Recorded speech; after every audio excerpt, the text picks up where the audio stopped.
सोनामुखी, हरड़, मुलेठी जैसी अनेक जड़ी बूटियां और हजारों वर्षों का प्राचीन आयुर्वेदिक ज्ञान इस एक बोतल में समाया हुआ है। कायम टैबलेट, आपकी खुशियों का साथी। डोनाल्ड ट्रंप को रेसिप्रोकल टैरिफ पर भले ही अमेरिकी सुप्रीम कोर्ट से करारी हार मिली है, लेकिन इसके बाद से ही उनका टैरिफ अटैक का सिलसिला भी शुरू हो गया है। पहले 10% ग्लोबल टैरिफ लगाया, फिर इसे बढ़ाकर 15% करके टेंशन बढ़ाई।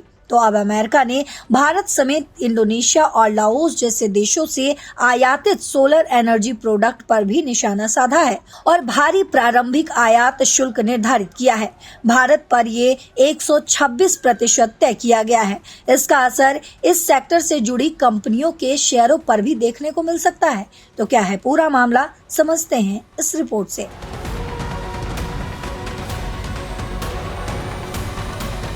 अमेरिका ने भारत, इंडोनेशिया और लाओस से आने वाले सोलर सेल्स और पैनल्स पर काउंटर वेलिंग ड्यूटी यानी कि सब्सिडी विरोधी शुल्क लगाया है। अमेरिका का कहना है कि इन देशों की सरकारों ने अपने सोलर मैन्युफैक्चरर्स को इतनी सब्सिडी दी है कि वे अमेरिकी कंपनियों से बहुत सस्ते में प्रोडक्ट बेच पाते हैं। इससे अमेरिकी घरेलू सोलर इंडस्ट्री को नुकसान हो रहा है। इसीलिए फेयर प्ले के नाम पर ये ड्यूटी लगाई गई है।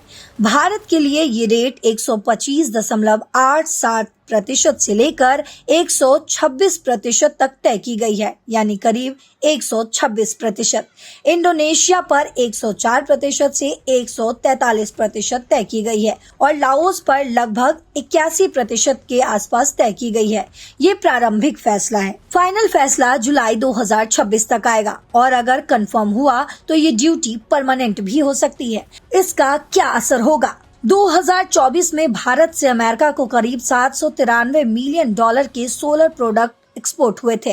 2025 के पहले हाफ में भारत, इंडोनेशिया और लाओस मिलकर अमेरिका के 57% सोलर इंपोर्ट सप्लाई कर रहे थे, यानी कुल मिलाकर $4.5 बिलियन का ट्रेड प्रभावित हो सकता है। भारत कंपनियों जैसे कि वेरे एनर्जीज, प्रीमियर एनर्जीज के शेयर आज 10% तक गिर गए हैं। ये भारत के सोलर एक्सपोर्ट के लिए एक बड़ा झटका है, क्योंकि अमेरिका एक बड़ा मार्केट है। अमेरिका में सोलर पैनल्स की कीमतें बढ़ सकती हैं, जिससे वहां के कंज्यूमर्स और इंस्टॉलर्स को महंगा पड़ेगा। लेकिन ट्रम्प का फोकस अमेरिका फर्स्ट पर है, घरेलू मैन्युफैक्चरिंग को बूस्ट देना। ये फैसला ट्रम्प के हाल के दूसरे टर्म में आया है, जो कुछ दिन पहले सुप्रीम कोर्ट ने उनके रेसिप्रोकल टैरिफ को रद्द किया था।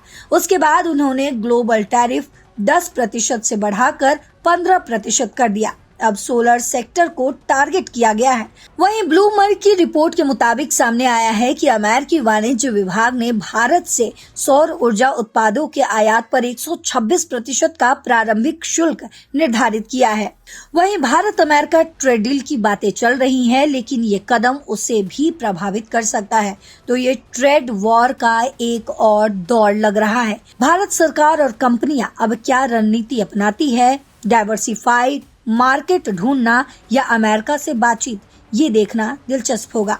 लेकिन इस खबर पर आपकी जो भी राय हो कमेंट बॉक्स में जरूर बताते जाइएगा। फिलहाल इस खबर में इतना ही। देश और दुनिया की बाकी खबरों के लिए देखते रहिए दैनिक जागरण। नमस्कार।